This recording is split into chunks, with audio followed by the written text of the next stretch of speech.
الحمد لله وكفى وسلام على عباده الذين اصطفى اما بعد فاعوذ بالله من الشيطان الرجيم بسم الله الرحمن الرحيم لقد كان لكم في رسول الله اسوة حسنة وقال النبي صلى الله عليه وسلم الدنيا سجن المؤمن والجنة الكافر سبحان ربك رب العزة عما يصفون وسلام على المرسلين والحمد لله رب العالمين اللهم صل على سيدنا محمد وعلى سيدنا محمد وسلم رب اشرح لي صدري ويسر لي امري واحلل عقدة من لساني يفقهوا قولي اللهم صل على سيدنا محمد وعلى سيدنا محمد وسلم. It is obligatory on us to love our Prophet Muhammad sallallahu alaihi wasallam, to follow him and to obey him. یہ ہمارے پر فرض ہے کہ ہم اپنے نبی کریم صلی اللہ علیہ وسلم سے محبت کریں، ان کی پیروی کریں اور ان کی اطاعت کریں. نبی کریم صلی اللہ علیہ وسلم کی اطاعت اور پیروی فرض ہے ہم سب کے اوپر، کیونکہ He has guided us out of darkness. انہوں نے ہمیں اندھیروں سے نکالا ہے اور نکال کر ہمیں روشنیوں کی طرف لے کے گئے ہیں، جس کی گواہی حضرت جعفر طیار رضی اللہ تعالیٰ عنہ نے بادشاہ کے سامنے خود کہا کہ ہم لوگ ایک ایسی قوم میں سے تھے کہ مردار کھاتے تھے، آپس میں ایک دوسرے کے خون کے پیاسے تھے، اپنی بیٹیوں کو زندہ درگور کرتے تھے اور ہماری لڑائیاں صدیوں صدیوں چلتی تھی اور ہم بتوں کی پوجا کرتے تھے. اور ہم میں سے اس اثنا میں ایک شخص اٹھا جس نے ہمیں ان اندھیروں سے نکالا اور نکال کر ہمیں ظلمت سے نکال کر ہمیں روشنیوں کی طرف لے کے آیا. یہ نبی کریم صلی اللہ علیہ وسلم کے بارے میں حضرت جعفر طیار نے گواہی دی اور بتایا. تو رجب کا مہینہ بھی ہے جس میں نبی کریم صلی اللہ علیہ وسلم کو اسراء اور معراج نصیب ہوئی. جب دیکھیں انسان اپنی اللہ تعالیٰ کے راستے میں جب رسوائی اور ذلت میں سے گزرتا ہے تو اس کا انجام سوائے رفتوں اور بلندیوں کے کچھ بھی نہیں ہو سکتا. اس لیے نبی کریم صلی اللہ علیہ وسلم نے جو قربانیاں دی تھیں، ان قربانیوں کے بدلوں میں اللہ تعالیٰ نے ان کو اسراء اور معراج کو نصیب فرمایا. اس کے علاوہ آگے رمضان کا مہینہ بھی ہے اور پھر حج کا مہینہ بھی ہے، تو ابراہیم علیہ السلام کے حوالے سے بھی کچھ بات کروں گا انشاءاللہ. تو بہترین موقع ہے کہ جس میں نبی کریم صلی اللہ علیہ وسلم کی سیرت کے بارے میں کچھ بات کر سکوں. دیکھیں نبی کریم صلی اللہ علیہ وسلم کی جو سنت ہے وہ اتنی ویل ڈاکیومنٹڈ ہے کہ ہر ایک چیز جو نبی کریم صلی اللہ علیہ وسلم کے زبان مبارک سے نکلی ہے اس ایک چیز کو محفوظ کر لیا گیا ہے. اور اس ایک چیز کو جب محفوظ کر لیا اور ویل ڈاکیومنٹ کر لیا تو اس کی وجہ سے ہمارا جو ریلیجن ہے وہ بچ گیا. کیونکہ صرف آپ قرآن مجید کو لے کر اگر اس کی تشریح کرنا چاہیں گے تو ہر بندہ اپنی مرضی سے کسی نہ کسی طریقے سے کوئی نہ کوئی تشریح کرے گا. کیونکہ آپ نے دیکھا کہ یہ جو سنت ہے نبی کی جو ڈاکیومنٹڈ ہے وہ حضرت موسیٰ علیہ السلام کی نہیں تھی، حضرت عیسیٰ علیہ السلام کی نہیں تھی، جس کی وجہ سے لوگوں کو موقع مل گیا کہ بائبل کو چینج کر دیا انہوں نے، جس سے موقع مل گیا کہ انہوں نے اس میں اولڈ ٹیسٹمنٹ اور نیو ٹیسٹمنٹ تھے ان میں بھی چینجز کرنی شروع کر دی. لیکن نبی کریم صلی اللہ علیہ وسلم کی جو سنتیں تھیں، جو احادیث مبارکہ تھیں، وہ اتنی ویل ڈاکیومنٹڈ ہیں کہ کتاب میں ایک چیز درج ہے. کوئی بھی ایسی چیز نہیں ہے جو زندگی کے کسی کے وے آف لائف میں کچھ بھی اس میں سے مسنگ ہو. ہر ایک چیز جو ہے ویل ڈاکیومنٹڈ ہے. تو نبی کریم صلی اللہ علیہ وسلم کا جب ذکر ہوتا ہے تو جتنا زیادہ ادب ہو تو اتنا کم ہوتا ہے. حال ہی میں ایک بزرگ تھے، انہوں نے خواہش ظاہر کی کہ میں کاش نبی کریم صلی اللہ علیہ وسلم کے زمانے میں ہوتا تو میں کچھ ایسا کرتا کچھ ویسا کرتا. تو ان کو رات کو ایک خواب آیا. اس خواب میں انہوں نے دیکھا کہ وہ ایک نبی کریم صلی اللہ علیہ وسلم کے ساتھ ایک ٹانگے میں ایک بگی میں جا رہے ہیں اور سٹیپ یعنی کہ اس طرح اونچائی کی طرف ایک سڑک ہے نبی کریم صلی اللہ علیہ وسلم پیچھے درمیان میں بیٹھے ہوئے ہیں، ساتھ حضرت ابو بکر رضی اللہ تعالیٰ عنہ بیٹھے ہوئے ہیں اور ساتھ حضرت عمر رضی اللہ عنہ بیٹھے ہوئے ہیں، اور وہ آگے بیٹھے ہوئے ہیں جن کو خواب آیا. تو انہوں نے دیکھا کہ بگی آگے گئی اور پھر واپس آنا شروع ہو گئی. جب واپس آنا شروع ہوئی تو یہ ایک دم اپنی بگی سے اترے یہ بزرگ، اور انہوں نے جا کے کہا کہ میں کوئی پتھر دیکھ لیتا ہوں، جو پتھر جو ہے میں اس ٹائر کے نیچے رکھ لوں گا تو وہ رک جائے گا. تو کہتے ہیں میں پتھر لینے کے لیے گیا، تو جب پتھر لے کے میں واپس آیا تو میں نے دیکھا کہ حضرت ابو بکر رضی اللہ عنہ نے ایک ٹائر کے نیچے اپنا سر رکھا ہوا ہے، اور حضرت عمر رضی اللہ تعالیٰ عنہ نے دوسرے ٹائر کے نیچے اپنا سر رکھ کر اس بگی کو روکا ہوا ہے. تو نبی کریم صلی اللہ علیہ وسلم کے بارے میں مطلب صحابہ کرام رضی اللہ عنہ کا اتنا ادب تھا کہ اس ادب کے جو لیول کو ہم لوگ کبھی بھی نہیں پہنچ سکتے. ان بزرگ کو پھر یہ ریئلائز ہوا کہ میں نے جو خواہش کی ہے اس خواہش کو میں صحابہ کرام کا جو ادب کا لیول تھا اس ادب کے لیول تک میں نہیں پہنچ سکتا. حضرت ابن مالک رضی اللہ عنہ رحمۃ اللہ جو موطا کتاب انہوں نے لکھی ہے، وہ ایک دفعہ بیان کر رہے تھے، درس دے رہے تھے حدیث کا، اور اسٹوڈنٹس وغیرہ بھی ان کے سامنے بیٹھے ہوئے تھے. تو اسی اثنا میں ان کا طریقہ یہ کار یہ ہوتا تھا کہ جب ان سے کوئی آ کے کوئی بات پوچھتا تھا ان کے گھر میں آ کے، تو وہ کہتے تھے کہ کیا مسئلہ آپ پوچھنے آئے ہیں؟ تو وہ کہتے ہیں اگر کوئی فقہی مسئلہ ہے تو ان کو دروازے پہ بتا دیتے تھے. اگر کوئی وہ حدیث کے متعلق اگر کچھ پوچھنا چاہتے تھے تو وہ کہتے تھے کہ آپ جائیے، ایک جگہ تھی ان کی جہاں بیٹھ کے وہ حدیث کو بیان کرتے تھے. کہتے آپ جا کے وہ بیٹھے، میں آتا ہوں. تو گھر میں جاتے تھے، گھر میں غسل کرتے تھے، خوشبو لگاتے تھے، اور اس کے بعد آ کے اپنے مسند پر بیٹھ کر اس حدیث کو بیان کرتے تھے. تو ایک دفعہ کیا ہوا کہ وہ حدیث کو بیان کر رہے تھے، بیان کرتے کرتے ان کو جو تھا بچھو نے ڈنک مارے، کچھ ان کے کپڑوں میں چلا گیا، اور وہ حدیث کو کنٹینیو کرتے رہے اور اس کو انہوں نے روکا نہیں، اور کئی مرتبہ اس نے ڈنک مارے حتیٰ کہ ان کی آنکھوں سے آنسو نکلنے شروع ہو گئے. تو جب بیان ختم ہوا، جب حدیث کا درس جو ہے وہ ختم ہوا، تو اسٹوڈنٹ نے خادم نے آ کے پوچھا کہ حضرت آپ جو حدیث کا جو درس تھا اس کے درمیان میں آپ کو کوئی تکلیف ہوئی تھی، آپ کی آنکھوں سے آنسو نکل رہے تھے. کہتے کہ میری کمر میں دیکھو ذرا کیا ہے. تو انہوں نے دیکھا تو بچھو نے ان کو کئی مرتبہ ڈنک مارا تھا. لیکن ان کی دیکھیں ادب کا لیول، دیکھیں ان کا ادب کا مقام دیکھیں کہ انہوں نے حدیث میں خلل نہ ہو اس لیے اس سبق کو جاری رکھا، اور وہ تکلیف اور جو برداشت تھی ان کو اس نے برداشت کیا، اور نبی کریم صلی اللہ علیہ وسلم کے درس میں اور حدیث میں کوئی بیچ میں خلل نہ آئے. یہ ان کے لیول تھا ان کا ادب کا. اور اگر میں مسلمانوں کے علاوہ اگر نان مسلمز کی بات کروں تو دیکھیں مائیکل ہارٹ ایک بندہ تھا جس نے کتاب لکھی the greatest 100.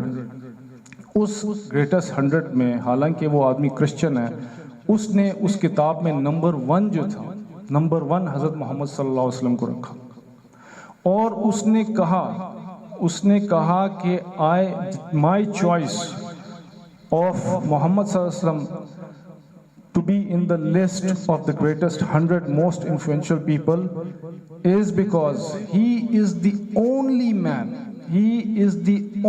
man in the history who is supremely successful in religious and secular levels.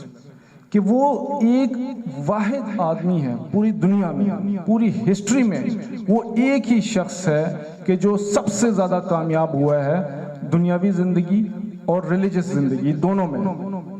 تو یہ اس بندے نے ایک گواہی دی جو خود ایک کرسچن ہے، اور اس نے کتاب لکھی، اور اس کتاب میں نبی کریم صلی اللہ علیہ وسلم کو اس نے نمبر 1 پر رکھا.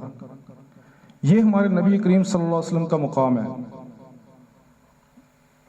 تو نبی کریم صلی اللہ علیہ وسلم کی اگر سیرت پہ بات کریں تو اس کو بیسیکلی آپ 3 فیزز میں آپ اس کو ڈیوائیڈ کر سکتے ہیں تاکہ انڈرسٹینڈ ہم کر سکیں. ایک ہے نبی کریم سے برتھ سے لے کے، یعنی کہ نبی کریم صلی اللہ علیہ وسلم کی پیدائش سے لے کے نبوت تک، یہ 40 سال بنتے ہیں، ٹھیک ہے نا. یہ اس کو میں کہوں گا پریپریشن ٹائم.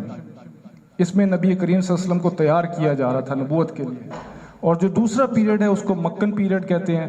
یہ پیریڈ جو شروع ہوتا ہے نبی کریم صلی اللہ علیہ وسلم کی نبوت سے لے کر جو ٹائم نبی کریم 13 سال کی زندگی مکے میں گزارے اس زندگی کو کہتے ہیں. اور یہ ٹارچرس پیریڈ تھا، اس میں بہت زیادہ تکلیفیں تھیں. یہ دوسرا فیز ہے.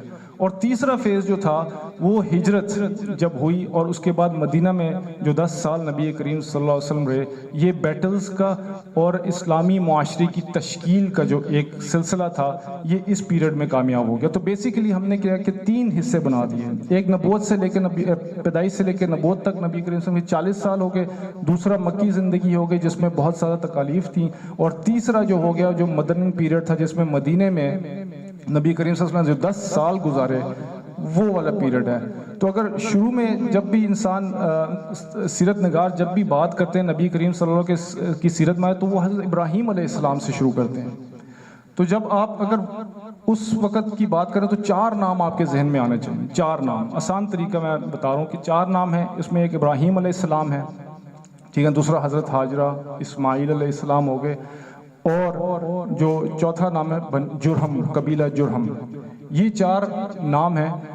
ابراہیم علیہ السلام جو تھے ان کو اللہ تعالیٰ نے حکم دیا کہ آپ وہاں سے چلیں، اسماعیل علیہ السلام جو اس وقت چھوٹے بچے تھے اور ساتھ ہاجرہ علیہ السلام تھی، ان کو لے کر آپ مکہ کی طرف چلیں جہاں بیت المقدس، جہاں تک بیت الحرام ہے، جہاں پر کعبہ ہے، اس وقت تو بنا نہیں ہوا تھا لیکن اس وقت جو بھی اس کے آثار جو تھے باقی وہاں پر چلے۔ تو وہ وہاں سے اس صحرا کا سفر طے کرتے ہوئے جب یہاں پر پہنچتے ہیں تو پہنچنے کے بعد وہاں پر ان کو چھوڑ کے واپس چلے جاتے ہیں۔ جب جانے جاتے ہیں تو جانے لگتے ہیں تو حضرت حاجرہ پوچھتی ہیں کہ آپ کیوں واپس جا رہے ہیں؟ اس بیابان میں، اس ایسی جگہ میں ہمیں چھوڑ کر جا رہے ہیں جہاں پر کوئی بھی نہیں ہے، نہ کھانے کے لیے ہے نہ پینے کے لیے ہے۔ تو انہوں نے مڑ کے ہی نہیں دیکھا۔ تھوڑا سا آگے گئے، پھر انہوں نے پوچھا کہ آپ ہمیں یہاں کس کے سہارے پہ چھوڑ کے جا رہے ہیں؟ پھر انہوں نے کوئی بات نہیں کی۔ پھر تیسری دفعہ پھر پوچھا انہوں نے، تو جب انہوں نے پوچھا تو انہوں نے کہا کہ حضرت حاجرہ نے کہا کیا آپ اللہ کے حکم سے ہمیں یہاں پر چھوڑ کے جا رہے ہیں؟ تو انہوں نے کہا جی میں اللہ کے حکم سے چھوڑ کے جا رہا ہوں۔ تو پھر حضرت حاجرہ علیہ السلام نے کہا کہ ٹھیک ہے، اگر آپ اللہ کے حکم سے ہمیں یہاں پر چھوڑیں تو اللہ تعالیٰ ہماری ضرور اس میں ہمارے لیے بندوبست کریں گے۔ تو حضرت ابراہیم علیہ السلام نے اس وقت ایک دعا کی، اس وقت حضرت ابراہیم علیہ السلام نے ایک دعا کی۔ دیکھیں جب بھی ہماری اگر فیملی کسی مشکل میں ہے، کسی پرابلم میں ہوتی ہے، یا کیسی ایسی جگہ میں ہوتی ہے جہاں کھانے پینے کو لیے کچھ بھی نہیں، تو ہم اللہ سے دعا کرتے ہیں۔ ہم دعا کرتے ہیں، ہم سب سے پہلی جو چیز دعا میں رکھتے ہیں اس کو ہم کیا رکھتے ہیں کہ ان کے کھانے پینے کا بندوبست ہو جائے۔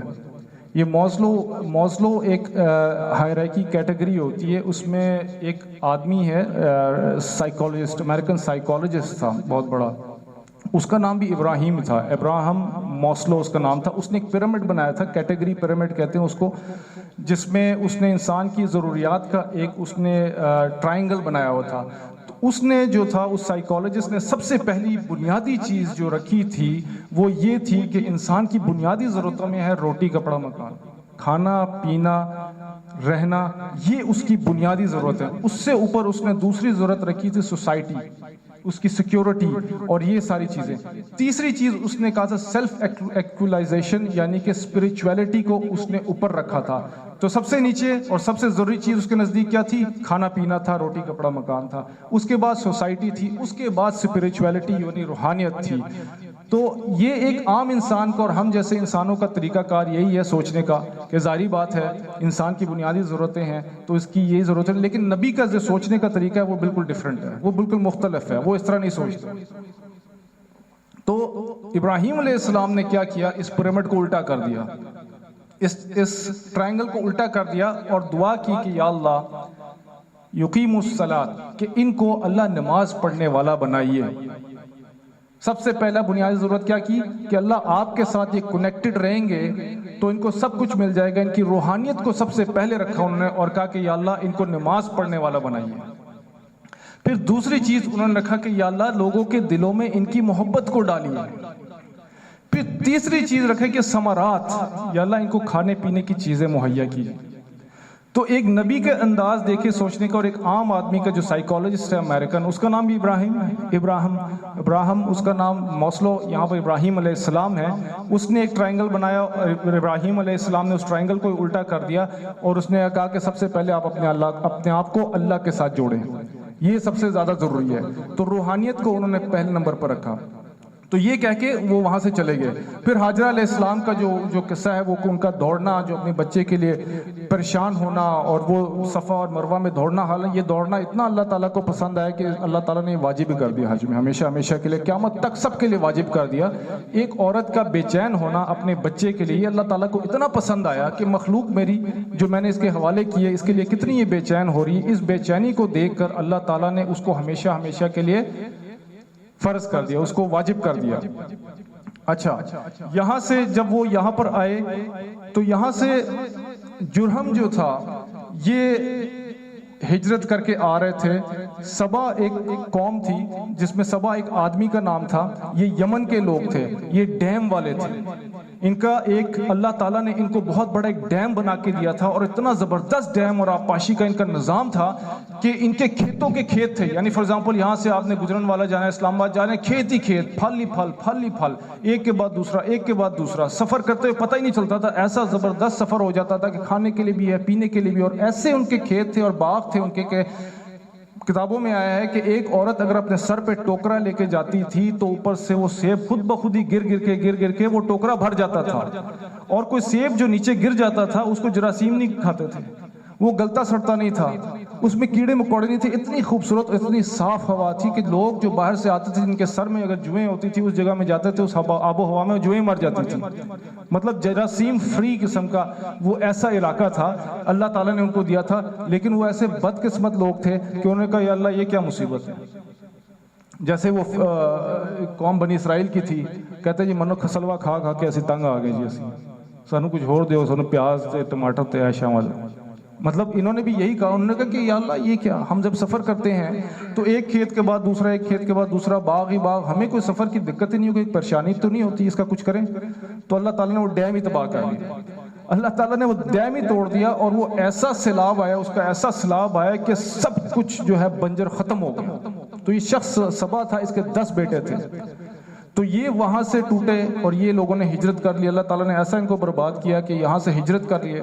کوئی شام چلا گیا، کوئی حجاز چلا گیا، کوئی سیریا چلا گیا، کوئی کہاں چلا گیا، کوئی کہاں چلا گیا.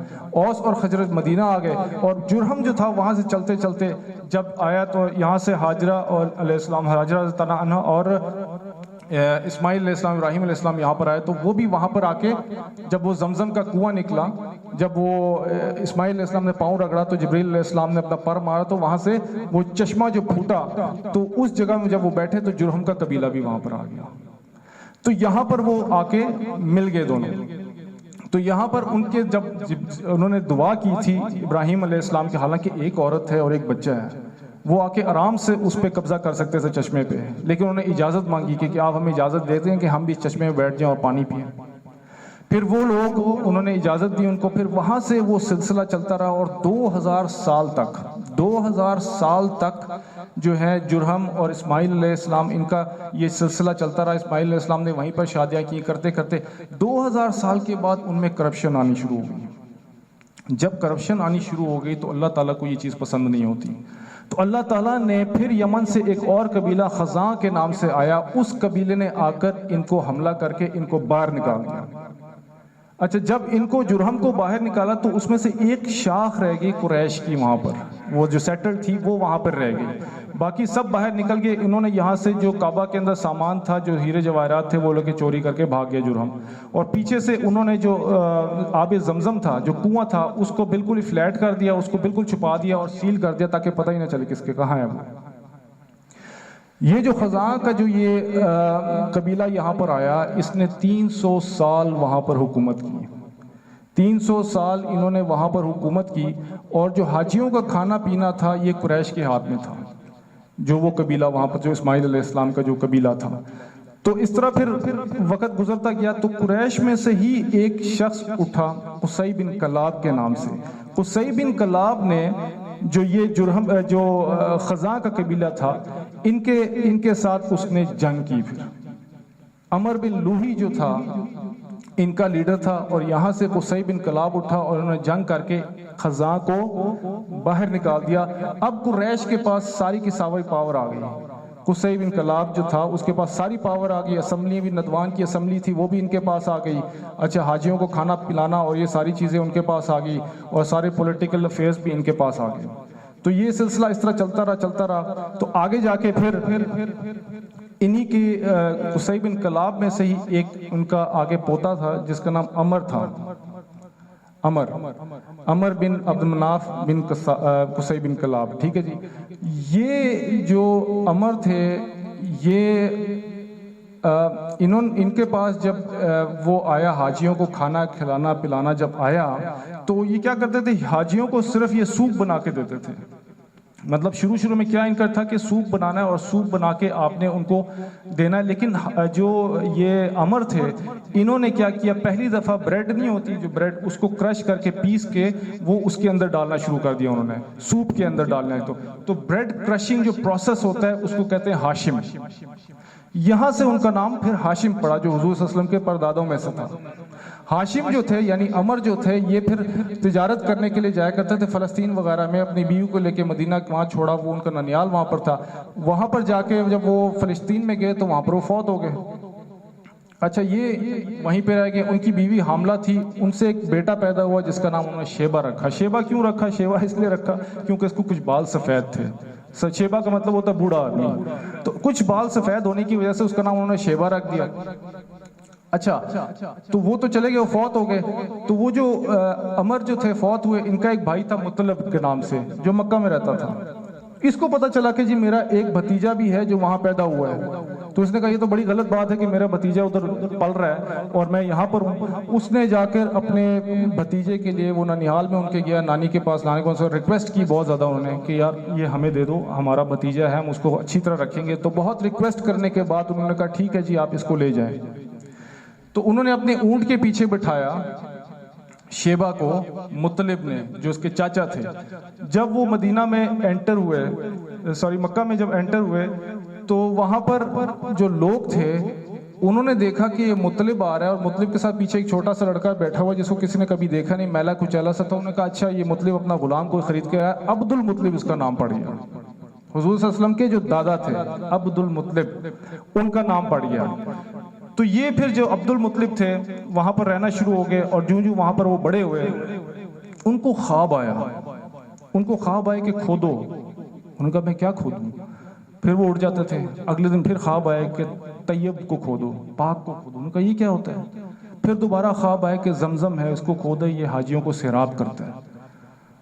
تو پھر ان کو سمجھ نہیں آیا. پھر ایک دم خواب آیا, پھر انہوں نے کہا کہ جی یہ کہاں کھودوں؟ تو انہوں نے کہا کہ جی یہ گوبر اور اونٹ ذبح ہوا ہے, خون ہے, اس کے پاس ایک چونٹیوں کا گھونسلہ ہے اور اس کے بعد سفید اور کالے ٹانگ والا ایک کوا ہے وہاں پر.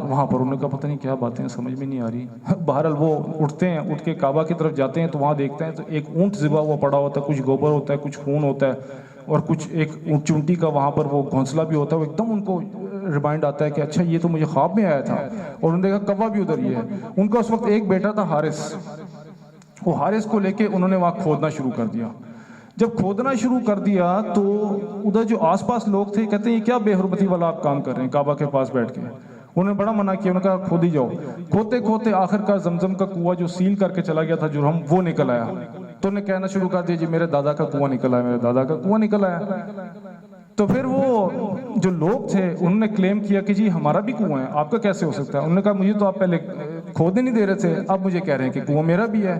تو اتنے میں جنگ کی کوئی صورت بن گئی. تو انہوں نے کہا کہ دیکھو جنگ نہیں کرتے, آپس میں جو ہے نا ہم اس مسئلے کو حل کر لیتے ہیں. اس زمانے میں یہ بوڑھی عورتیں ہوتی تھیں جن کے ساتھ جنات وغیرہ ہوتے ہیں, انہوں نے کہا ان سے جا کے فیصلہ کروا لیتے ہیں. تو ایک بنو سعد کی ایک عورت تھی بوڑھی اس طرح, ان کے پاس گئے تو پتہ چلا وہ فلسطین گئی ہوئی ہے. اس کے پیچھے پیچھے وہ فلسطین جانے لگتے ہیں. یہی جو گروپ ہوتا ہے جو آپس میں لڑ رہا تھا, راستے میں ان کے پاس جا کے پانی ختم ہو جاتا ہے. اچھا جب پانی ختم ہو جاتا ہے تو باقی کہتے ہیں اب تو ہمارے پاس زندہ رہنے کے لیے کوئی چانس ہی نہیں, پانی کوئی نہیں ہے. تو یوں کرتے ہیں اپنی اپنی قبریں کھود لیتے ہیں اور جو مرتا جائے گا اس کو قبر میں دفناتے جائیں تاکہ قبروں کی جو ہے لاشوں کی بے حرمتی نہ ہو. تو عبد المطلب نے کہا یار یہ تو مجھے گوارا نہیں ہے, میں پانی ڈھونڈ کے ہی لاؤں گا. تو وہ چل پڑتے ہیں اور پانی کی تلاش میں جاتے ہیں, آخر کار پانی ان کو مل جاتا ہے. پانی واپس لاتے ہیں, ان لوگوں کو پلاتے ہیں, بڑا خوش ہوتے ہیں, کہتے ہیں آپ ہی بزرگ ہیں, یہ جو ہے پانی زمزم کا آپ کے ہی ہوگا, یہ آپ کی طرف ہی ہے, ہم معافی چاہتے ہیں کہ ہم نے ایسا کیا. انہوں نے ریئلائز کیا کہ آدمی بزرگ ہے. تو پھر کیا ہوا, تو واپس آ کے انہوں نے دعا کی اللہ سے. انہوں نے کہا یا اللہ مجھے اور بیٹے دیں، مجھے 10 بیٹے دیں، کیونکہ انہوں نے کہا کہ جنگ کی سچویشن ہو گئی تھی، میرے پاس ایک ہی بیٹا تھا، لڑنے والا کوئی بھی نہیں تھا۔ انہوں نے کہا آپ دعا کی کہ مجھے 10 بیٹے دیں۔ اللہ تعالیٰ نے اس کو 10 بیٹے دیے۔ انہوں نے کہا میں ایک کو قربان کروں گا۔ جو ان میں سب سے خوبصورت تھا وہ عبداللہ تھے، حضور صلی اللہ علیہ وسلم کے والد صاحب۔ عبداللہ کو جب وہ بڑے ہو جاتے ہیں تو چھوٹے سے، تو پھر انہوں نے کہا کہ یہ بیٹا جو ہے میں قربان کروں گا۔ وہ لے گئے اس کو وہ بدھ کے پاس، ادھر جا کے اس کو جب چھری پھیرنے لگے تو لوگوں نے آ کے پکڑ لیا، اس کے بھائیوں نے، بہنوں نے، اور سارے نے کھپ ڈال دی وہاں پر کہ یہ آپ کیا کر رہے ہیں، آپ لیڈر ہیں، اگر آپ یہ کام کریں گے تو کل کو ہمیں بھی اس طرح کرنا پڑے گا، تو اس کا کوئی اور حل دیکھتے ہیں۔ انہوں نے کہا کیا حل دیکھیں گے؟ اس نے کہا چلو اس بڑھیا سے پوچھتے ہیں، دوبارہ اس کے پاس جاتے ہیں وہ کیا کہتی ہے۔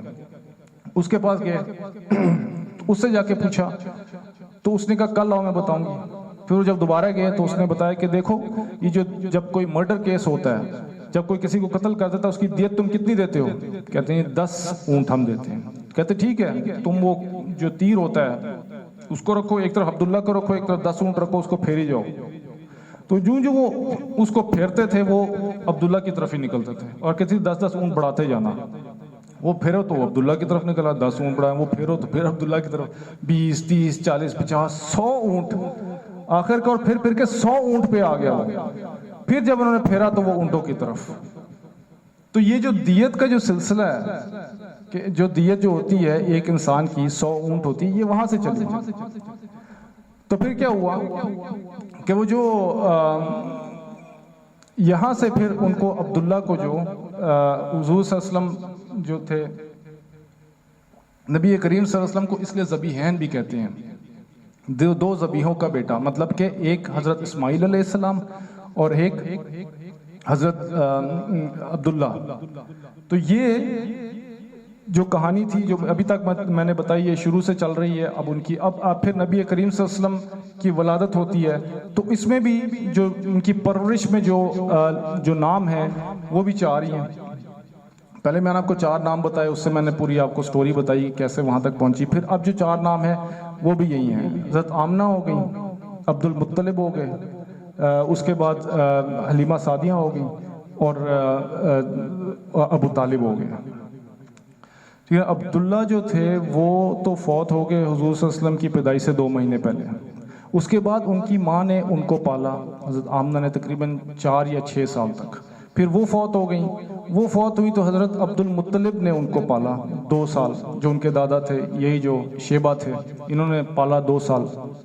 اس کے بعد پھر وہ فوت ہو گئے تو پھر وہ حلیمہ سعدیہ نے ان کو پالا۔ پھر ان کے بعد جو تھا حضرت ابو طالب نے ان کو آخر تک، جب تک وہ مکہ میں رہے تب تک انہوں نے ان کی پرورش کی، ان کا ساتھ دیا۔ جب نبی کریم صلی اللہ علیہ وسلم، ایک عرب میں ایک ٹریڈیشن ہوتا تھا کہ جب کوئی بچہ پیدا ہوتا تھا تو ان کو سبربس میں بھیج دیتے تھے، یعنی کہ جو سعودی عرب کے جو آب و ہوا تھی مکہ کی وہ کچھ ٹھیک نہیں تھی، تو اس لیے ان کو سبربس میں بھیج دیتے تھے، گاؤں کے علاقوں میں، کیونکہ وہاں کی ایک تو عربی بہت سٹرونگ تھی اور بہت زبردست فصاحت اور بلاغت ہوتی تھی، اور دوسری وہاں کی جو سختی تھی اس سے بچہ جو تھا بڑا اچھا، مطلب اس کی تربیت ہوتی تھی۔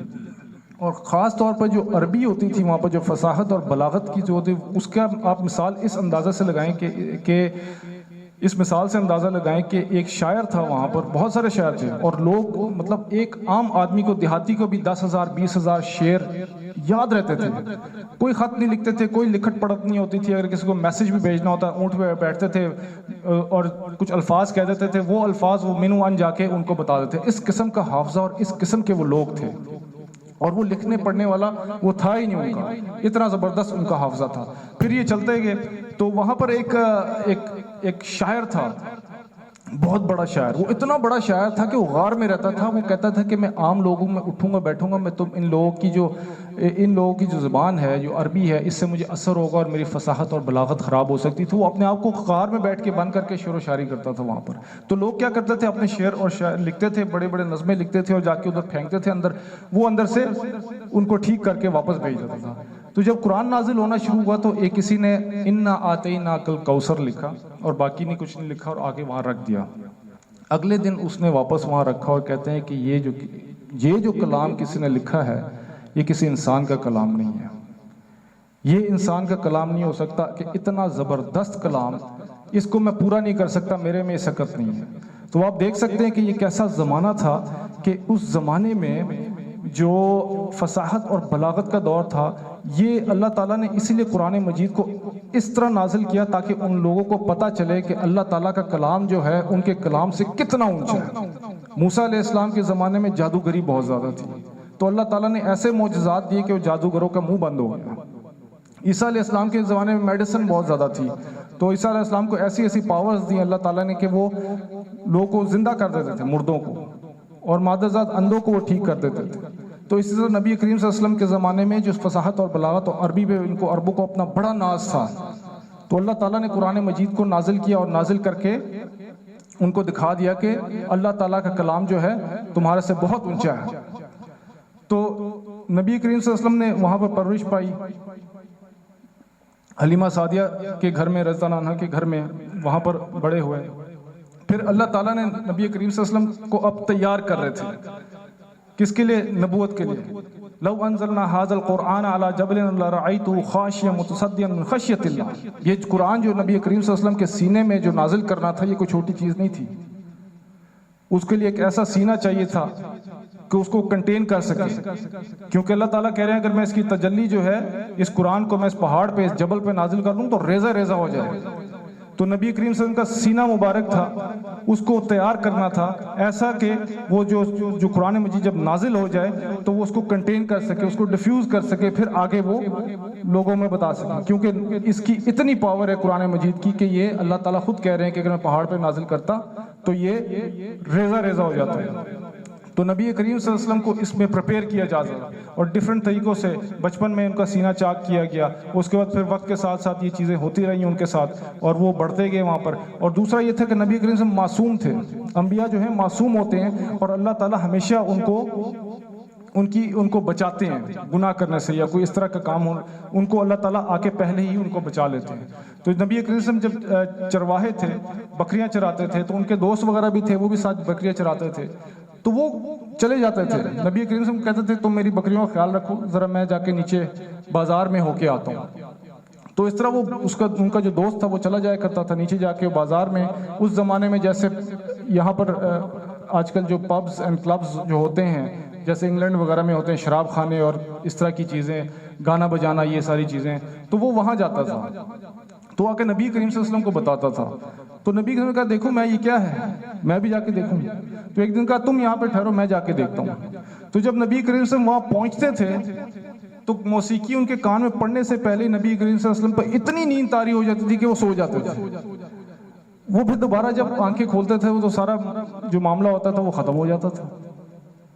تو نبی کریم صلی اللہ علیہ وسلم پھر واپس آ گئے، پھر اسی طرح ہی دوبارہ گئے تو پھر کچھ نہ ہوا تو پھر واپس آ گئے۔ تو یہ سلسلہ جو تھا جب چلا تو نبی کریم کو پتہ چل گیا کہ یہ کوئی چیز ٹھیک نہیں ہے، اس لیے مجھے نہیں جانا چاہیے۔ پھر دوبارہ نبی کریم صلی اللہ علیہ وسلم نے بتایا کہ ہر نبی جو ہوتے ہیں، جتنے نبی ہوتے ہیں وہ سب کے سب چرواہے ہوتے ہیں، مطلب کہ وہ بکریوں کو اور بھیڑ بکریوں کو چراتے ہیں، کیونکہ یہ بھی نبی کی جو ایک ٹریننگ ہے اس میں سے گزارنا ہے۔ کیونکہ دیکھیں یہ بکری کا کام جو ہے چرانے کا اور بھیڑ بکریوں کو چرانے کا کام بھی اسی کو پتہ ہے جو پہاڑی علاقوں میں یا ایسے علاقوں میں رہتے ہیں، کیونکہ اتنا مشکل کام ہے۔ کیونکہ میں تو گلگت کے علاقے میں رہتا ہوں، مجھے پتہ ہے، میرا گاؤں وہ ہے، میں جب جاتا تھا تو یہ بکریاں اور بھیڑ اتنا مشکل ہے ان کو چرانا کہ اگر آپ تھوڑی دیر کے لیے بھی ادھر ادھر ہو جائیں تو ایک دم فوراً کسی کے کھیت میں چلی جاتی ہیں، کسی کے گھر میں گھس جاتی ہیں، وہاں کے جا کے ان کا انگور کھا لیں گے، کسی کا پتا کھا لیں گے، کسی کچھ کھا لیں گے، تو جس کی وجہ سے جنگیں ہو جاتی تھیں وہاں پر۔ ایک ایسا ذمہ داری کا کام ہے، تو اس سے ایک انسان کے اندر ایک ٹریننگ آ جاتی ہے ان ذمہ داری کی، کیونکہ جو چرواہا ہوتا ہے اس نے لوگوں کی بکریاں اور بھیڑ لیے ہوتے ہیں اور اس کا کام ہوتا ہے کہ وہ اس کی ذمہ داری اٹھائے اور ان کا خیال رکھے۔ تو یہ ایک ٹریننگ کا حصہ تھا جس میں سے یہ چلتا رہا۔ اور اس کے بعد ان کے اندر ایک یہ تھا کہ آپ جب بکریاں چراتے ہیں تو انسان کے اندر ایک سادگی آتی ہے، انسان کے اندر ایک ایسا ایک وہ سادگی آ جاتی ہے کہ انسان ڈاؤن ٹو ارتھ رہتا ہے، اور یہ کمزور جانور ہے، قد میں بھی چھوٹا ہوتا ہے اور آنے والے دشمن کو یہ دیکھ نہیں سکتا۔ تو یہ جو چرواہا ہوتا ہے وہ ہر وقت جو ہے اس کا محافظ ہوتا ہے، اس کو دیکھتا ہے۔ تو انبیاء جتنے بھی تھے، موسیٰ علیہ السلام نے دیکھیں 10 سال بکریاں چرائیں، ابراہیم علیہ السلام نے چرائی، لوط علیہ السلام، ان سب نے بکریاں چرائی، کیونکہ اس کے اندر ایک ایسی ٹریننگ تھی جس میں سے انسان محافظ بن جاتا ہے اور ذمہ دار بن جاتا ہے. اس لیے دیکھیں نبی کریم صلی اللہ علیہ وسلم نے فرمایا کہ میری مثال ایسے ہے کہ کسی نے آگ جلائی ہو اور اس کی روشنی کو دیکھ کے جو پروانے ہیں اس میں آنا شروع ہو گیا کہ یہ دیکھے کہ جی یہ روشنی ہے, اور جب وہ اس کے آئے اور اس کے اندر جاتے ہیں تو وہ آگ لگ جاتی ہے, ان کو یہ نہیں پتا کہ آگ ہے. کہتا ہے میری بھی مثال ایسے ہی ہے, آگ جل رہی ہے, تم لوگ جو ہے جو صحابہ کرام تم لوگ ایسے ہو کہ تم اس آگ میں جانا چاہتے ہو, لوگوں کو جو امتی ہیں کہ تم اس میں آگ میں گھسنا چاہ رہے ہو, اور میں تمہارے کپڑے پکڑ پکڑ کے واپس کھینچ رہا ہوں, تمہیں میں آگ سے بچانا چاہتا ہوں, لیکن تم اپنے کپڑے چھڑا چھڑا کے دامن چھڑا چھڑا کے اس میں جانا چاہتے ہو, اس میں چھلانگے مارنا چاہتے ہو. تو نبی کریم صلی اللہ علیہ وسلم کے اندر ایک ایسی ذمہ داری تھی, ایک محافظ تھے اپنے صحابہ کے. ایک دفعہ مکہ میں کوئی بہت بڑا مدینہ میں ایک بہت بڑا کیا کہتے ہیں کوئی ایک شور ہوا, تو رات کے ٹائم تھا, سارے دوڑے اس کی طرف, تو دیکھا کہ نبی کریم صلی اللہ علیہ وسلم وہاں سے آ رہے ہیں. انہوں نے کہا کوئی بات نہیں, کوئی مسئلہ نہیں, میں نے دیکھ لیا سارا کچھ, اس میں کچھ بھی نہیں ہے. یعنی کہ نبی کریم صلی اللہ علیہ وسلم پہلے بھی ایز اے محافظ پہلے ہی اس جگہ پہ پہنچ گئے تھے, اور پہنچنے کے بعد وہ واپس بھی آ کے ان کو سب کو کہا کہ کوئی بات نہیں, سارے گاؤں والوں کو سارا کچھ دیکھ لیا گیا, میں نے کوئی اس میں مسئلہ نہیں ہے. نبی کریم صلی اللہ علیہ وسلم صادق اور امین ایک انٹلیکچوئل مائنورٹی تھے. پھر ایک دور آیا کہ نبی کریم صلی اللہ علیہ وسلم جب بڑے ہوئے تو ایک وقت آیا جس میں کعبہ کی دوبارہ تعمیر کی گئی. اس تعمیر میں حجر اسود کا جو پتھر تھا اس کو رکھنے کی جب باری آئی تو وہ جو قبیلے تھے ان میں جھگڑا ہو گیا کہ اس کو کون اٹھائے گا اور کون اٹھا کے اس کو واپس رکھے گا. جھگڑا اتنا بڑھ گیا کہ انہوں نے خون کے پیالے منگوا لیے, ان کے اندر اپنا ہاتھ دھویا, ان کا کہ جو اس کو اٹھائے گا ہم اس کا یہ حال کریں گے. دوسروں نے بھی منگوا لیا, تیسروں نے بھی منگوا لیا, اور اب جنگ ہونے کو تھی کہ ایک دم جنگ ہونے کو مطلب کہ تیار تھا کہ انہوں نے آپس میں فیصلہ کیا کہ دیکھو اس وقت ہم یہاں کعبہ میں بیٹھے ہیں, اگر جو پہلا شخص جو یہاں آئے گا, جو پہلا شخص اندر انٹر کرے گا وہ فیصلہ کرے گا. تو نبی کریم صلی اللہ علیہ وسلم جب انٹر ہوئے تو اس وقت انہوں نے سب نے خوشی کا اظہار کیا, اور خوشی کا اظہار کر کے انہوں نے کہا کہ یہ صادق اور امین ہیں جو صحیح فیصلہ کریں گے. تو جب نبی کریم صلی اللہ علیہ وسلم کو فیصلہ انہوں نے کیا, انہوں نے کہا ایک چادر لے کے آئیں آپ. اب دیکھیں نبی کریم کتنا زبردست فیصلہ کیا کہ نبی کریم سے کہا ایک چادر لے کے آئیں. نبی کریم نے حجر اسود کو اٹھایا, اٹھا کر پتھر کو اس کو وہاں پر رکھا, اور ہر سردار سے کہا قبیلے کے کہ آپ جو ہیں سارے اپنے اپنے چادروں کے جو کونے ہیں وہ پکڑ لیں. پکڑ کے اس جگہ پہ جب لے کے گئے تو حضور صلی اللہ علیہ وسلم نبی کریم صلی اللہ علیہ وسلم نے اس کو وہاں پر رکھ دیا. پھر اس کے بعد ایک دور آیا جس میں نبی قسم نے کچھ تجارت بھی کی, کچھ بزنس کے کوئی کام بھی کیے, کیونکہ حضرت خدیجہ رضی اللہ عنہا کو پتہ چلا کہ نبی کریم صلی اللہ علیہ وسلم ایک ایسے شخص ہیں جو صادق ہیں, امین ہیں. ان کی تعریفیں سنی تو ان کو ایز اے بزنس اپرچونٹی ان کو یہ کہا کہ آپ ہمارا سامان, ہمارا تجارت کا وہاں پر جا کے بھیج کے واپس آئیں. تو نبی کریم صلی اللہ علیہ وسلم نے اس کام کو اتنی عمدگی سے کیا کہ انہوں نے ان کے جو حضرت خدیجہ رضی اللہ عنہا تھی ان سے اتنا خوش ہوئی کہ آخر کار جو ہے نا رشتے کی بات چل پڑی اور ان سے ان کا نکاح ہو گیا. تو یہ سلسلہ چلتا رہا, اور پھر ایک ٹائم آیا کہ جب آخری جب اس کا پیریڈ تھا, نبوت جب ملنے والی تھی, تو اس وقت آپ غار حرا میں ٹھہرنا شروع ہو گئے. غار حرا میں جب آپ رکتے تھے تو راتوں کو ذکر کرتے تھے, اللہ تعالیٰ کی یاد میں مشغول ہوتے تھے. تو معلوم ہوا کہ جب انسان اکیلے بیٹھ کے ذکر کرتا ہے, اللہ تعالیٰ کی یاد میں اللہ تعالیٰ کو یاد کرتا ہے, تو انسان کے اندر کیفیات بن جاتی ہیں, انسان کا دل جو ہے اللہ تعالیٰ کی طرف رجوع کرتا ہے. اسی لیے حدیث میں نبی نے فرمایا کہ جو دل اللہ تعالیٰ کا ذکر نہیں کرتا وہ ایسا ہے جیسے مردہ دل ہے, جو ذکر کرتا ہے وہ ایسے جیسے کا دل انسان زندہ ہے. ٹھیک ہے, اس کی مثال ایسے ہی ہے کہ ایک ہندوستان میں ایک بہت بڑے بزرگ تھے, بہت اللہ والے اور تقوی والے تھے. تو ان کے ایک مرید تھے جو بہت دور رہتے تھے. ایک دن انہوں نے کہا کہ جی میں اپنے بزرگ کے پاس, شیخ کے پاس مل کے آتا ہوں, کچھ ان سے مجھے فائدہ ہو جائے گا, کچھ نفع ہو جائے گا. لیکن بہت دور تھے وہ, وہاں سے چلتے ہیں سفر پہ, اور چل کے جب راستے میں رکتے آتے ہیں, تو جب ان کے اس خانقاہ کے پاس پہنچتے ہیں تو رات ہو جاتی ہے, وہاں رک جاتے ہیں. جب وہ رک جاتے ہیں تو ان کو خواب میں آتا ہے کہ وہ شیخ جو ہیں فوت ہو گئے. اچھا وہ بزرگ جو تھے مرید بھی تھے, وہ بھی بہت تقوی والے تھے, ان کے جو خواب ہوتے تھے وہ بالکل صحیح ہوتے تھے, ان کو اتنی پریکٹس تھی, ان کو پتا تھا کہ میرے خواب جو ہے نا غلط نہیں ہوتے. تو بہت روئے وہ بہت روئے, کہتے اتنا لمبا سفر کر لیا, اتنا قریب پہنچ گیا اور شیخ ہی فوت ہو گئے. تو انہوں نے کہا چلو میں جنازے میں شریک ہو جاؤں گا. تو جب وہ وہاں جاتے ہیں اور وہاں جا کے جب دیکھتے ہیں تو شیخ آگے بیٹھے ہوتے ہیں, بیٹھ کے وہ وہاں پر اپنا درس و حدیث دے رہے ہوتے ہیں. تو بڑا حیران ہوئے اور بڑا گھور کے ان کو دیکھا انہوں نے. تو جب شیخ نے کہا کہ آپ مجھے ایسے کر کے کیوں دیکھ رہے ہیں, تو انہوں نے کہا کہ جی اس وجہ سے میں آپ کو دیکھ رہا ہوں کیونکہ میں نے اپنے خواب میں دیکھا کہ آپ فوت ہو گئے ہوئے ہیں, اور آپ کو تو پتہ ہے کہ میرے خوابوں کی جو تعبیر ہوتی ہے وہ بہت سچی ہوتی ہے. تو شیخ نے کہا ہاں تم ٹھیک کہہ رہے ہو. کہتے ہیں کہ زندگی میں پہلی دفعہ ایسا ہوا کہ میں تھکاوٹ کی وجہ سے ذکر نہیں کر سکا تھا. پہلی دفعہ زندگی میں ذکر کیے بغیر سو گیا تھا, جس کی وجہ سے یہ آپ کو خواب آیا. کیونکہ نبی کریم صلی اللہ علیہ وسلم نے فرمایا کہ جو شخص ذکر نہیں کرتا, جو شخص اللہ تعالیٰ کو یاد نہیں کرتا, وہ ایسے ہے جیسے مردہ انسان ہے. تو کہتے ہیں کہ واقعی میں اس رات کو جو کل جب تم نے خواب دیکھا تو اس رات کو میں نے ذکر نہیں کیا تھا. میں روحانی طور پر سمجھو کہ میں مر گیا تھا, میری روحانی طور پر میرا دل مردہ ہو گیا تھا. تو معلوم ہوا کہ ذکر کرنے سے انسان کے دل میں کیفیات بدل جاتی ہیں, انسان اللہ تعالیٰ کی طرف رجوع کرنے والا بن جاتا ہے. حضرت جنید بغدادی رحمۃ اللہ کا بھی ایک واقعہ یاد آیا. ان کو کسی دوست نے ایک پرندہ دیا, تو وہ پرندہ دیا تاکہ وہ ان کو دیکھے اور ان کے دل اس کو دیکھ کے بہل جائیں. تو وہ پرندہ وہاں پر ہوتا تھا. کچھ عرصے بعد اللہ تعالیٰ نے اس کو قوت گویائی دے دی.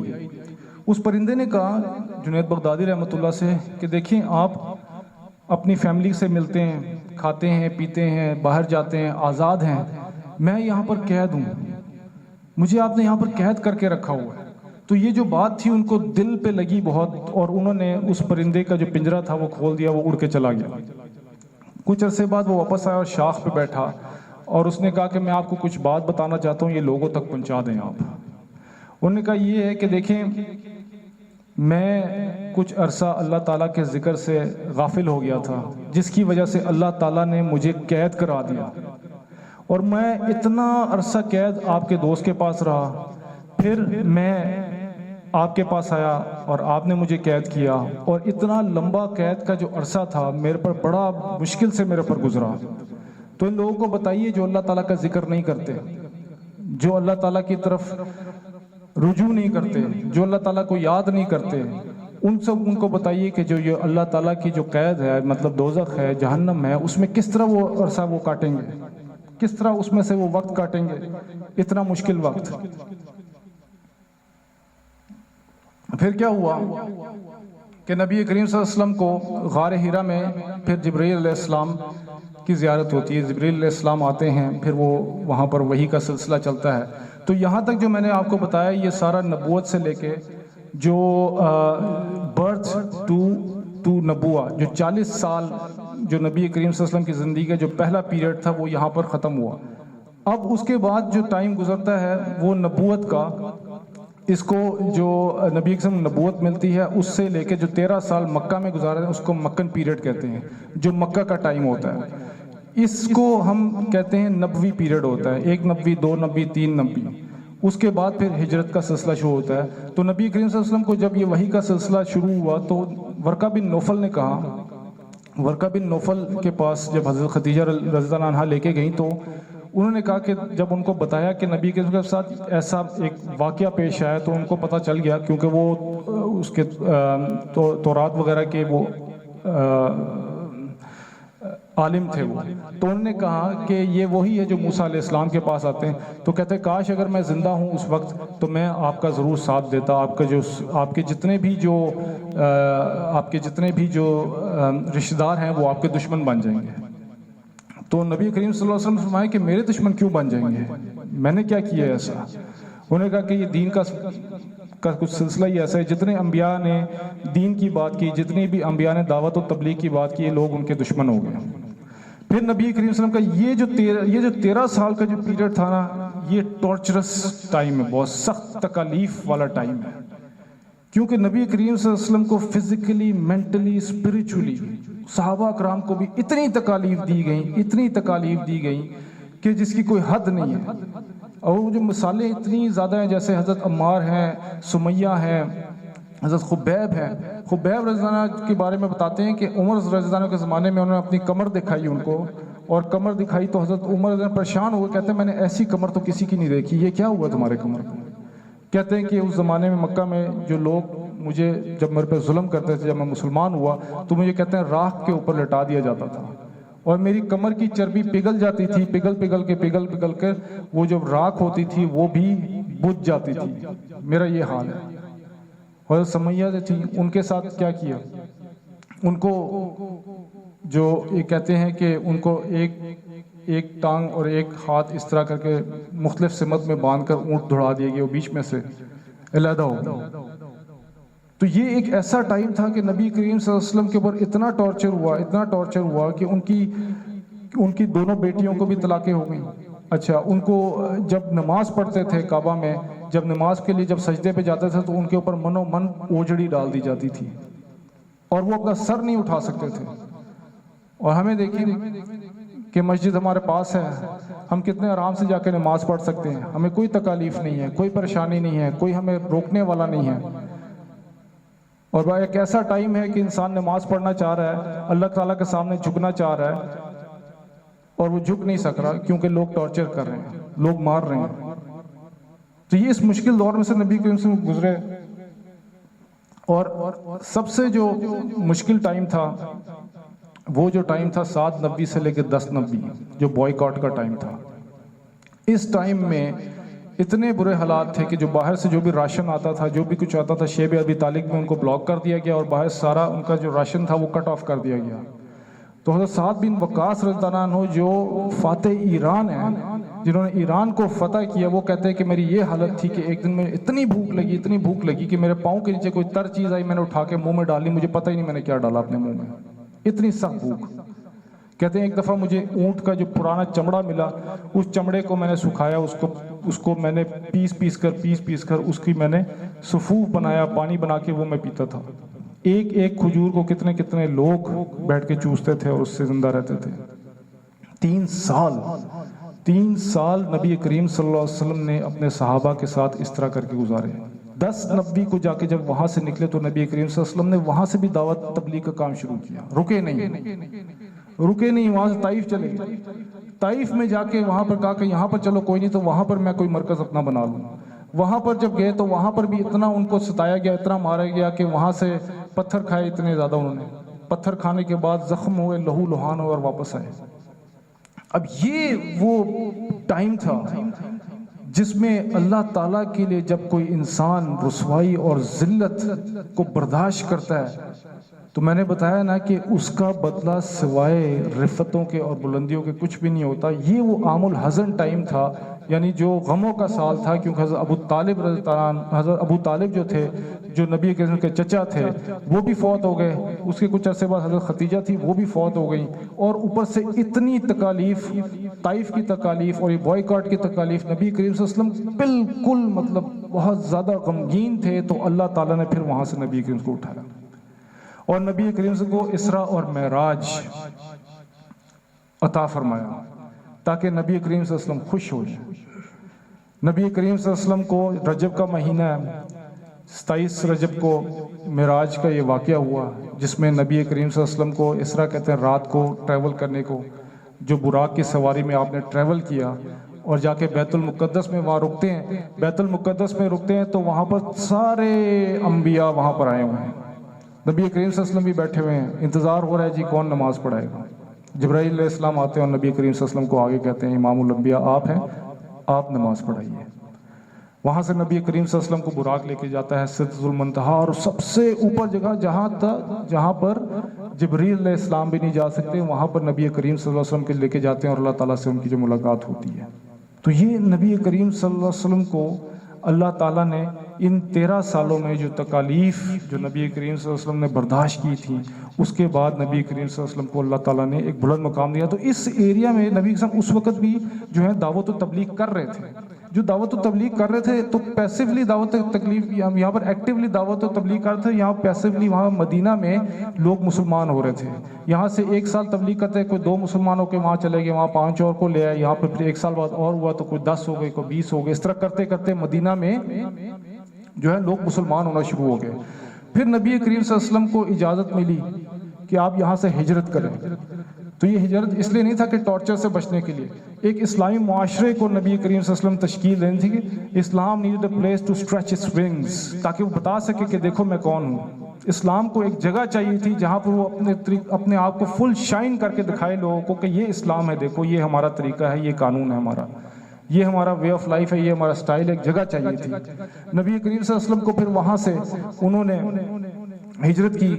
غار ثور میں حضرت ابوبکر رضی اللہ عنہ کے ساتھ جو 3 دن گزارے، وہ ایسے 3 دن تھے کہ جو تمام صحابہ جو تھے اس کے لیے کہتے تھے کاش ہمیں بھی یہ 3 دن مل جاتے. پھر وہاں سے جب وہاں جاتے ہیں تو مدینہ کے کچھ حالات تھے. مدینہ میں 3 قسم کی قوموں سے نبی کریم صلی اللہ علیہ وسلم کا جو ہے واسطہ پڑا.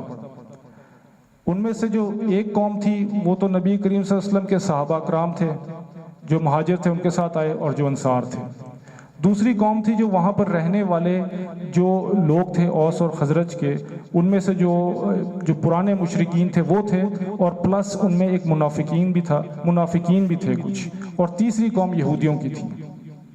تو نبی کریم صلی اللہ علیہ وسلم کے لیے سب سے جو بڑا چیلنج تھا نا وہ یہ تھا کہ آپ اتنے لوگوں کے ساتھ ہجرت کر کے آپ مدینہ میں جا رہے ہیں، اور آپ جب آپ کو پتہ ہے کہ ایک کنٹری سے دوسری کنٹری یا سٹیز میں جائے تو وہاں پر اکنامکلی آپ بالکل اکنامکل کرائسس آ جاتے ہیں.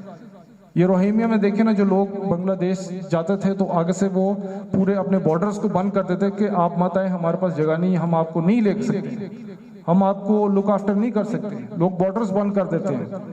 آج کل کے دور میں حالانکہ ساری فیسلٹیز ہیں، سب کچھ ہیں، لیکن آج کل کے دور میں بھی لوگ جو ہیں شام میں جو گئے وہاں پر بارڈرز بند کر دی، ہر جگہ بارڈرز بند کر دی کہ مہاجرز کو ہم نہیں لے سکتے، بڑا مشکل کام ہے، ہماری اکانومی بیٹھ جائے گی.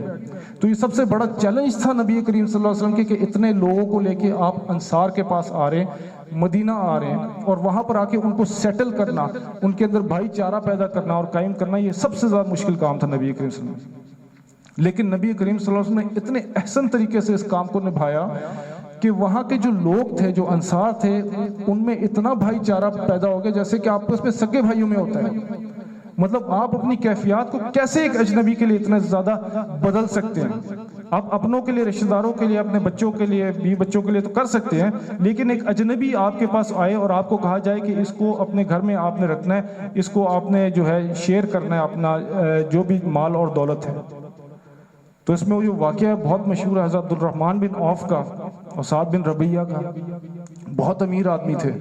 جب ان کے ساتھ وہ جو بھائی چارہ انہوں نے قائم کیا تو اس بھائی چارے میں انہوں نے سعد بن ربیعہ نے حضرت عبدالرحمن بن عوف جو مہاجر تھے ان کو کہا کہ دیکھو تم جو ہے میری یہ جائیداد ہے، اس میں سے آدھا جو ہے تم دیکھ لو، جو تمہیں پسند ہے وہ تم لے لو. یہ کون کر سکتا ہے ایک اجنبی آدمی کے ساتھ کہ آپ کسی کو کہہ رہے ہیں کہ آپ میری آدھی جائیداد لے لیں؟ میں آپ کو جانتا ہی نہیں ہوں، آپ مجھے زندگی پہلی دفعہ ملے اور میں آپ کو کہہ رہا ہوں میری آدھی جائیداد لے لیں. اور یہی نہیں، پھر وہ کہہ رہے میری 2 بیویاں ہیں، ان میں سے جس کو آپ پسند کرتے ہیں میں طلاق دیتا ہوں، عدت کے بعد آپ اس سے شادی کر لیں. میں نے کہا دنیا میں اس طرح کا بھائی چارہ ہوتا ہے، لیکن نبی کریم صلی اللہ علیہ وسلم نے یہ بھی کر کے دکھایا، ان میں بھائی چارہ پیدا ہو. اچھا، اس کے بعد جو ادھر جو قوم رہتی تھی، جو مشرکین تھے، جو تذبذب میں تھے، نبی کریم کا اخلاق دیکھ کر وہ بھی مسلمان ہو گئے. اور وہاں پر جو منافقین تھے، عبداللہ بن ابی سلول جو تھا، یہ اوس اور خزرج آپس میں لڑتے رہتے تھے، تو ان کو ایک آدمی چاہیے تھا، مڈل مین چاہیے تھا جس کو بادشاہ بنا کے اس کی بات سن سکے. تو اس کو یہ بادشاہ بنا رہے تھے. اچھا، اس کو جب یہ بادشاہ بنا رہے تھے، تاج پوشی بھی تیار ہو گئی تھی اس کی، تو نبی کریم صلی اللہ علیہ وسلم آ جاتے ہیں. تو سارے لوگ اس وقت اس طرف متوجہ ہو جاتے ہیں نبی کریم صلی اللہ علیہ وسلم کی طرف، یہ بالکل جو ہے اس کو سائیڈ پہ کر دیتے ہیں، جس کی وجہ سے اس کے دل میں ایک بغض اور نفرت تھی نبی کریم صلی اللہ علیہ وسلم کے زمانے. اس لیے اس نے نبی کریم صلی اللہ علیہ وسلم کو بدر میں بھی دھوکہ دیا، احد میں بھی دھوکہ دیا، آپ کے گھر والوں پر بہتان لگایا. اس نے بہت تکالیف دی، لیکن اس کو نبی کریم نے کیسے ڈسمینٹل کیا اس کو کہ اللہ تعالیٰ کی طرف سے خود بخود وحی آ گئی اور اس بندے کو اللہ تعالیٰ نے بتا دیا کہ یہ ایسا انسان ہے. اس کے بعد جب تیسری جو قوم تھی جو سب سے زیادہ خطرناک تھی وہ یہودی تھے. یہ جو آج کل کے یہودی اور اس زمانے کے جو یہودی ہیں نا، ان میں کوئی خاص فرق نہیں ہے. یہ 3 قبیلے وہاں پر تھے جس میں بنو نذیر، بنو قریظہ، بنو قینقاع تھے. قینقاع جو تھے خزرج کے ساتھ تھے حلیف ان کے، اور باقی یہ 2 تھے اوس کے ساتھ حلیف تھے. یہ جو لوگ وہاں پر یہودی رہتے تھے، ان کا کوئی دین مطلب کوئی رہ نہیں گیا ہوا تھا. یہ صرف جادوگری میں تیز تھے، امپورٹ ایکسپورٹ، بزنس، بینکنگ، اور جو وائن میکنگ اور شراب بنانا، اسلحہ دینا، یہ سارے کام اس وقت بھی یہ کرتے تھے. ان کا کیا کام تھا کہ انہوں نے اوس اور خزرج کو آپس میں لڑاتے رہنا ہے. اور پھر کیا تھا کہ جب وہ اسلحے کے لیے یا جب لڑائی کے لیے جب پیسے مانگتے تھے، یہ بینک ان کے ہوتے تھے سارے، یہ ان کو پیسے دیتے رہتے تھے، اور پھر ان سے آہستہ آہستہ ان کی زمینیں خریدنا شروع کر دیتے تھے، یا ان سے ڈبل پیسے اور منافع لینا شروع کر دیتے تھے. جیسے فلسطین میں ہے، جیسے آپ دیکھ لیں فلسطین کو کیسے کھایا ہے. جو اسرائیل ہے انہوں نے بالکل اسی طرح ہی. اور ان کے ہاتھ میں ساری جو کھجوروں کی اور کراپس کی جو کلٹیویشن ساری ان کے ہاتھ میں تھی. شراب یہ بناتے تھے، اور اسلحے کی ان کی جو کاروبار تھا اور سود کا کاروبار تھا، جس کی وجہ سے بہت زیادہ ان کے پاس مال تھا. تو نبی کریم صلی اللہ علیہ وسلم نے کیا کیا؟ سب سے پہلے آ کے اوس و خزرج میں بھائی چارہ کر دیا. اسلحے کی فیکٹریاں بند ہو گئی ان کی. آج کل بھی جو سب سے زیادہ جو ویسٹ جو پیسے کما رہا ہے نا، وہ ان کی اسلحے کی فیکٹریز سے کما رہا ہے. یہ اب جو کہتے ہیں کہ میں اس دن اوریا مقبول جان صاحب کو سن رہا تھا، وہ بتا رہے تھے کہ دیکھو یہ جو اب تو افغانستان میں وار ختم ہو گئی، اب جو ان کا جو اسلحے کا جو کاروبار تھا، سب سے بڑی ان کی جو انڈسٹری وہ آرمز کی انڈسٹری، جہاں سے امریکہ پیسے کما رہا ہے. ٹھیک ہے جی. اب ان کو ایک جگہ چاہیے تھی جہاں یہ دوبارہ لڑائی کروائیں اور اپنا اسلحہ بیچیں. تو اب انہوں نے یوکرین میں جو ہے نا یہ مسئلہ شروع کیا ہوا ہے، اور اس مسئلے سے کیا ہے کہ اب وہاں پر جو ہے نا یہ اپنا کاروبار چلائیں گے. تو نبی کریم صلی اللہ علیہ وسلم نے کیا کیا؟ آتے ہی اوس خزرج میں دوستی کروا دی، بھائی چارہ کروا دیا. ان کا کاروبار بند ہو گیا، شراب حرام ہو گئی، زیرو ہو گئے، سود کو حرام کر دیا، بینکنگ بند ہو گئی. ان کا پٹھا ہی بیٹھ گیا. آخر کار جب ان کا بالکل پٹھا بیٹھ گیا اور بالکل ختم ہو گئے، تو پھر کیا ہوا کہ انہوں نے جنگ پہ اتر آئے. پھر انہوں نے نبی کریم صلی اللہ علیہ وسلم سے جنگ کی. پھر انہوں نے جا کے وہی کام کیا جو عرب میں جو مشرک تھے ان کو اکٹھا کرنا شروع کر دیا. تو نبی کریم صلی اللہ علیہ وسلم نے ان کے ساتھ معاہدے کیے. معاہدے کرنے کے بعد ان کو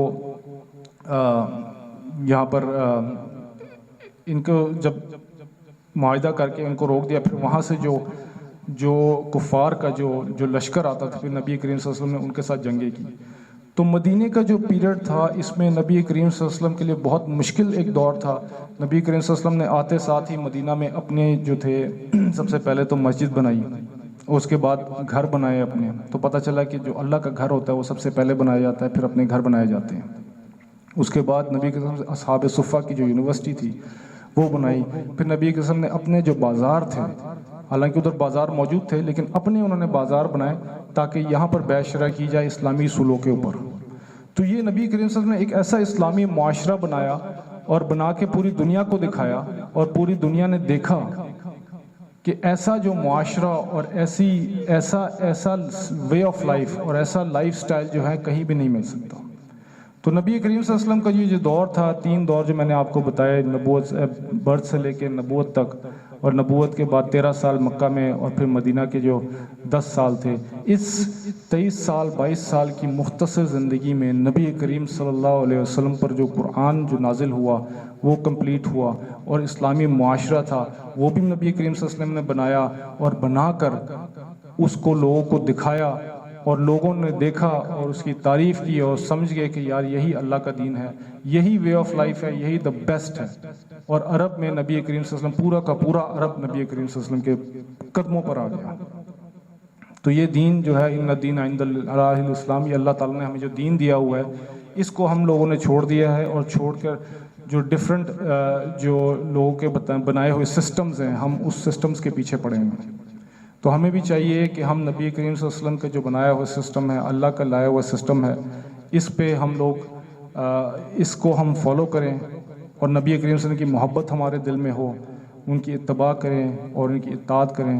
تو اللہ تعالیٰ سے دعا کہ اللہ تعالیٰ ہمیں توفیق عطا فرمائے کہ ہم بھی نبی کریم کی تعلیمات پر عمل کر سکیں. کچھ مراقبہ کر لیتے ہیں.